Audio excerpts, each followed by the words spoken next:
શાંતિ આ ત્રણેય બાબતોમાં મદદ કરી શકે. અને આપણો હેતુ એ છે કે આ ચર્ચાના અંતે આપણી પાસે જીવનના મોટા નિર્ણયો લેવા માટે કેટલાક નક્કર માનસિક સાધનો હોય, જેને નેવલ મેન્ટલ મોડેલ્સ કહે છે. હા, બરાબર. આજે આપણે એવા કેટલાક પાવરફુલ મેન્ટલ મોડલ્સ પર ઊંડાણપૂર્વક વાત કરીશું, જે આપણને મુશ્કેલ સમયમાં પણ સ્પષ્ટ રીતે વિચારવામાં મદદ કરી શકે છે.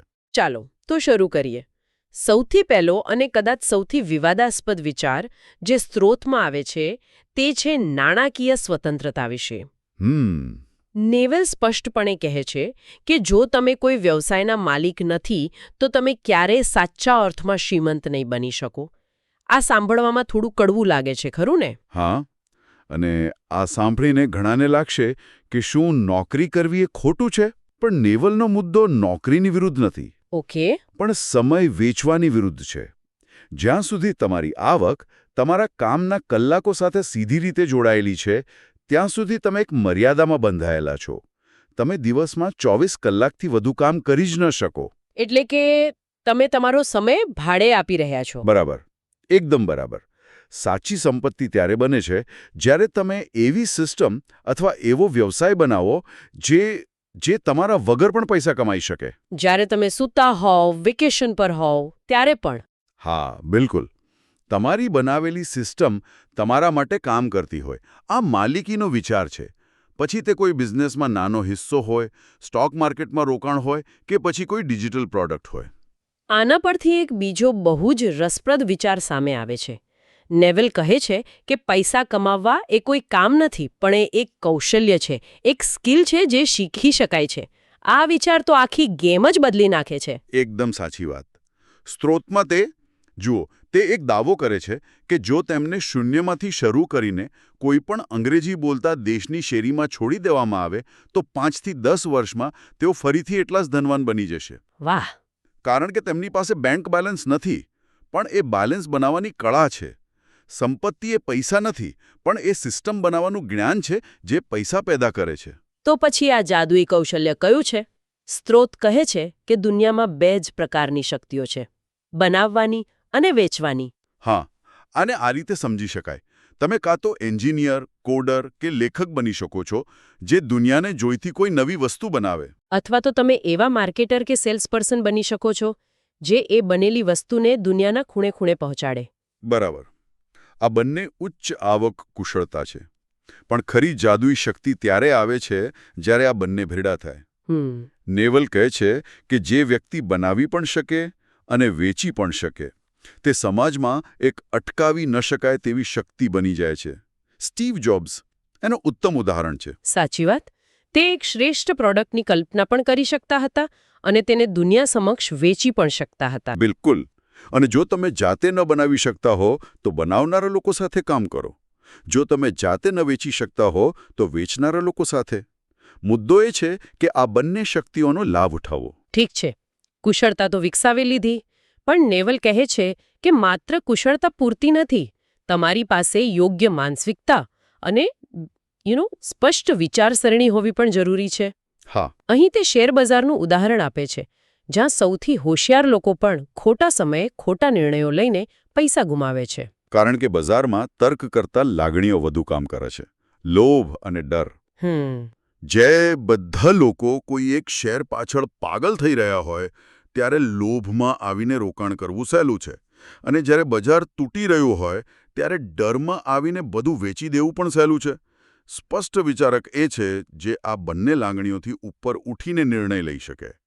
અહીં વોરન બફેટની પ્રખ્યાત વાત યાદ આવે છે.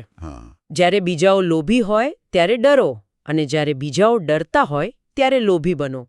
આ ખરેખર તો એક વિચારવાની રીત છે, એક ફોર્મ્યુલા છે. બરાબર.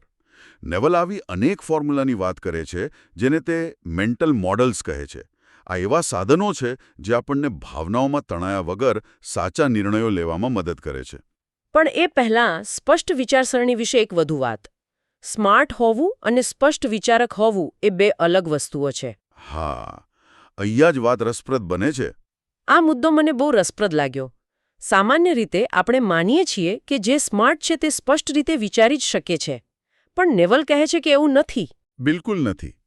સ્ત્રોત મુજબ સ્માર્ટ લોકો મોટા ભાગે પોતાની બુદ્ધિ પર આધાર રાખે છે. તેઓ દરેક સમસ્યાનો ઉકેલ જાતે શોધવા માંગે છે. જ્યારે સ્પષ્ટ વિચારકો? એ લોકો લિવરેજ એટલે કે બીજાની શક્તિનો લાભ ઉઠાવવામાં માને છે. તેઓ પોતાના કરતાં વધુ સ્માર્ટ લોકોને કામે લગાડે છે, તેમના જ્ઞાનનો ઉપયોગ કરે છે અને શ્રેષ્ઠ પરિણામો મેળવે છે. પણ આ તો થોડું સ્વાર્થી ન કહેવાય? બીજાની મહેનતનો ફાયદો ઉઠાવવો? સ્વાર્થી ત્યારે કહેવાય જો તેમાં બીજાનું નુકસાન હોય. અહીં વાત લિવરેજની છે, જ્યાં બંને પક્ષનો ફાયદો છે. તમે એક સારા ડિઝાઇનરને પૈસા આપીને કામ કરાવો છો તો તેને કામ અને પૈસા મળે છે. અને તમારો સમય અને શક્તિ બચે છે. બરાબર. આ એક વિન વિન સ્થિતિ છે. સ્પષ્ટ વિચારકો માત્ર મહેનતથી નહીં પણ સાચા સમયે સાચો નિર્ણય લેવાની પોતાની ક્ષમતાથી કમાય છે. નેવલ આને જજમેન્ટ કહે છે. પારખવાની શક્તિ. હા, જે અનુભવ અને સ્પષ્ટ વિચારસરણીથી આવે છે. તો આ પારખવાની શક્તિ કેવી રીતે વિકસાવવી? અહીં એક બહુ જ અસામાન્ય વિચાર આવે છે. કોન્ટ્રેરિયન ઓપ્ટિમિસ્ટ બનો. આ શબ્દ થોડો ભારે લાગે છે. ચાલો એને સરળ બનાવીએ. કોન્ટ્રેરિયન એટલે જે ભીડથી ઉલટું વિચારે. અને ઓપ્ટિમિસ્ટ એટલે આશાવાદી. જુઓ, જ્યારે 2008માં આખી દુનિયાની અર્થવ્યવસ્થા પડી ભાંગી હતી ત્યારે મોટાભાગના લોકો ડરીને પોતાના પૈસા બચાવી રહ્યા હતા. એ હતા પેસિમિસ્ટ, નિરાશાવાદી. પણ અમુક લોકો હતા જેમણે કહ્યું, ના, આ તો એક તક છે. સારી કંપનીઓના શેર અત્યારે પાળીના ભાવે મળી રહ્યા છે અને તેમણે રોકાણ કર્યું. એ હતા કોન્ટ્રેરિયન ઓપ્ટિમિસ્ટ. એટલે કે તેઓ ભીડની વિરુદ્ધ ગયા પણ સકારાત્મક દૃષ્ટિકોણ સાથે. બરાબર. આજે એ જ લોકો સૌથી વધુ સફળ છે. જ્યારે દુનિયા કહે કે બધું ખતમ થઈ ગયું, ત્યારે જે વ્યક્તિ તક શોધીને કંઈક નવું બનાવે તે જ સાચો સ્પષ્ટ વિચારક છે. ખૂબ સરસ. હવે આપણે એ માનસિક સાધનો એટલે કે મેન્ટલ મોડલ્સ પર આવીએ છીએ. હા, સ્ત્રોતમાં ઘણા મોડેલ છે, પણ આપણે 3-4 સૌથી પાવરફુલ મોડલ્સ પર ધ્યાન આપીશું. પહેલું અને મારું સૌથી પ્રિય છે ઇન્વર્ઝન, ઉલટાવીને વિચારવું. એટલે કે સીધું વિચારવાને બદલે ઊંધું વિચારવું. પણ એનો વ્યવહારમાં શું અર્થ? તેનો અર્થ એ છે કે સફળ થવા માટે શું કરવું જોઈએ એ વિચારવાને બદલે એ વિચારો કે નિષ્ફળ થવા માટે શું કરી શકાય. ઓકે, રસપ્રદ છે. દાખલા તરીકે, જો તમારે એક સારો રોકાણકાર બનવું હોય તો શ્રેષ્ઠ શેર કેવી રીતે શોધવો એના પર ધ્યાન આપવાને બદલે એવી કઈ ભૂલો છે જે બધા ખરાબ રોકાણકારો કરે છે એના પર ધ્યાન આપો. અને પછી એ ભૂલો ટાળો. બરાબર. જો તમે એ ભૂલો ટાળી શકશો તો તમે આપોઆપ સરેરાશ કરતાં વધુ સારા બની જશો. આ તો શર્લોક હોમ્સ જેવી વાત થઈ, જે કહેતો હતો કે જ્યારે તમે બધી અશક્ય વસ્તુઓને દૂર કરી દો ત્યારે જે બાકી રહે છે તે જ સત્ય હોવું જોઈએ. બરાબર. એ જ સાચા નિર્ણયો લેવા કરતાં ખોટા નિર્ણયો ટાળવા પર વધુ ધ્યાન આપો. બીજું મોડલ છે પ્રિન્સિપલ એજન્ટ સમસ્યા. હા, આ થોડું ટેકનિકલ લાગે છે, પણ તે આપણા રોજિંદા જીવનમાં બધે જ જોવા મળે છે. જુલિયસ સીઝરનું એક વાક્ય છે, જો તમારે કોઈ કામ સારી રીતે કરાવવું હોય તો તે જાતે કરો. પણ બધા કામ જાતે કરવા તો શક્ય નથી, ખરું ને? સાચી વાત.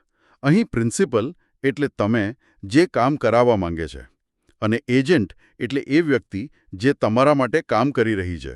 તમારો વકીલ, તમારો મિકેનિક કે પછી તમારો કર્મચારી. હા, સમસ્યા એ છે કે એજન્ટને કામના પરિણામ કરતાં પોતાના ફાયદામાં વધુ રસ હોય છે. તમારો મિકેનિક તમને એવા પાર્ટ્સ બદલવાનું કહે છે જેમાં તેને વધુ કમિશન મળતું હોય, ભલે તેની જરૂર ન હોય. તો આનો ઉકેલ શું? ઉકેલ એ છે કે એજન્ટના ફાયદાને તમારા ફાયદા સાથે જોડી દો. જેમ કે મોટી કંપનીઓ તેમના સીઈઓને પગારની સાથે કંપનીના શેર પણ આપે છે. ઓહ, એટલે જો કંપની સારો દેખાવ કરશે તો શેરનો ભાવ વધશે અને સીઈઓને પણ ફાયદો થશે. બરાબર. હવે તે કંપનીને પોતાની સમજીને કામ કરશે. આ જ ફંડા તમે જીવનમાં ક્યાંય પણ લાગુ કરી શકો છો. મને આ ત્રીજું model run up the hill એટલે કે ચઢાણ ચઢો એ બહુ જ ગમ્યું. કારણ કે આપણે રોજબરોજ આ પરિસ્થિતિનો સામનો કરીએ છીએ.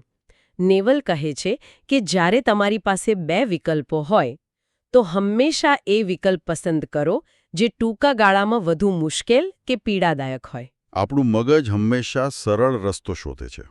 ટૂંકા ગાળાનો આરામ અને તાત્કાલિક આનંદ. સવારે જીમ જવા અને 5 મિનિટ વધુ સૂઈ જવા વચ્ચે પસંદગી કરવાની હોય તો મગજ હંમેશા સૂઈ જવાનું જ કહેશે. હા. કોઈ અઘરો પ્રોજેક્ટ શરૂ કરવા અને સોશિયલ મીડિયા સ્ક્રોલ કરવા મગજ હંમેશા બીજો વિકલ્પ પસંદ કરશે. આ એક નાનકડો નિર્ણય લાગે છે, પણ નેવલ કહે છે કે આવા હજારો નિર્ણયો જ આપણું ભવિષ્ય નક્કી કરે છે. ટૂંકા ગાળાની પીડા આપણને લાંબા ગાળાનું સુખ આપે છે. બરાબર. કસરત આજે દુખાવો આપશે, પણ ભવિષ્યમાં સારું સ્વાસ્થ્ય આપશે. સરળ પસંદગીઓ જીવનને મુશ્કેલ બનાવે છે અને મુશ્કેલ પસંદગીઓ જીવનને સરળ બનાવે છે. આ ઉપરાંત બીજા પણ કેટલાક મોડેલ્સ છે, જેમ કે બ્લેક સ્વેન. હા, કોવિડ જેવી અણધારી ઘટનાઓ. અથવા જો તમે નક્કી ન કરી શકો તો જવાબ ના છે.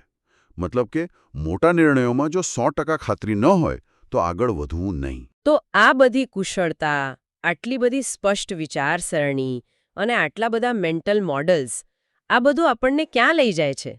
આ બધાનો અંતિમ હેતુ શું છે? આ બધાનો હેતુ છે લાંબા ગાળાની રમત રમવાનો. નેવલ કહે છે કે તમારે જીવનમાં હંમેશા લાંબા ગાળાના લોકો સાથે લાંબા ગાળાની રમતો રમવી જોઈએ. આનો શું અર્થ થયો? જીવનમાં જે પણ મોટું અને મૂલ્યવાન વળતર મળે છે તે ચક્રવૃદ્ધિ વ્યાજથી મળે છે. Compound interest. પછી તે પૈસા હોય, સંબંધો હોય કે જ્ઞાન હોય. અને ચક્રવૃદ્ધિ વ્યાજને તેનો જાદુ બતાવવા માટે સમય લાગે છે. બરાબર. એક રાતમાં કંઈ નથી થતું. દરરોજ ક્રિપ્ટોમાં ટ્રેડિંગ કરીને ઝડપથી પૈસા કમાવવાના ટૂંકા ગાળાના ખેલ રમવાને બદલે એવી કુશળતા વિકસાવો જે 10 વર્ષ પછી તમને ક્યાંય વધુ વળતર આપશે. હા, અને એવા મિત્રો બનાવો જેમની સાથેનો સંબંધ 10-20 વર્ષ ટકે. આ જ લાંબા ગાળાની રમત છે, અને આ બધું અંતે એક જ જગ્યાએ પહોંચે છે: ખુશી. નેવલ માટે ખુશી કોઈ એવી વસ્તુ નથી જે બહારથી મળે છે.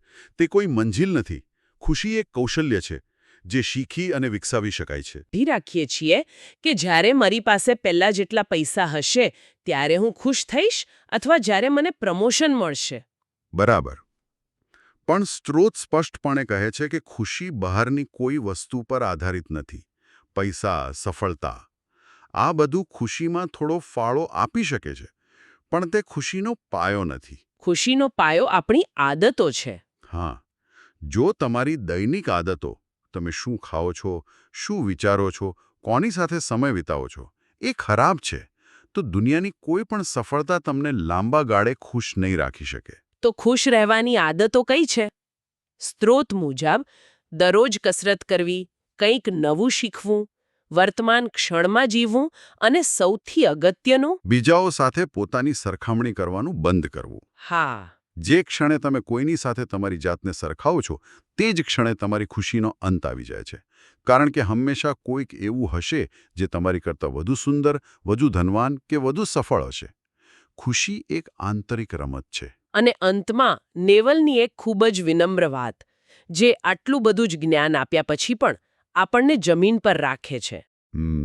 તે કહે છે, તમારી જાતને બહુ ગંભીરતાથી ન લો. તમે માત્ર એક યોજના સાથેના વાનર છો. હા, આ જ તો.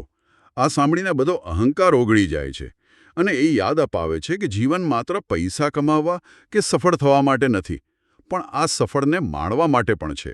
તો આજની ચર્ચામાં આપણે સંપત્તિના નિર્માણની વ્યવહારુ રીતોથી લઈને સ્પષ્ટ વિચારસરણી માટેના માનસિક સાધનો અને અંતે ખુશ રહેવાની કળા સુધીની એક લાંબી સફર કરી. હા, નિવલ રવિકાંતના વિચારો માત્ર પૈસા કેવી રીતે કમાવા તે નથી શીખવતા, પણ એક અર્થપૂર્ણ અને સમૃદ્ધ જીવન કેવી રીતે જીવવું તે પણ શીખવે છે. આ સમગ્ર ચર્ચામાંથી એક વિચારવા જેવો પ્રશ્ન ઊભો થાય છે. જો સ્ત્રોત સૂચવે છે કે ખુશી એ આદતો પર બનેલું આંતરિક કૌશલ્ય છે અને સંપત્તિ કે સફળતા જેવી બાહ્ય સિદ્ધિઓ માત્ર સાધનો છે, તો આપણી વર્તમાન દૈનિક આદતોમાંથી કઈ આદતો ખરેખર આપણી ખુશીની કુશળતાનું નિર્માણ કરી રહી છે અને કઈ આદતો આપણને જાણ બહાર નબળી પાડી રહી છે?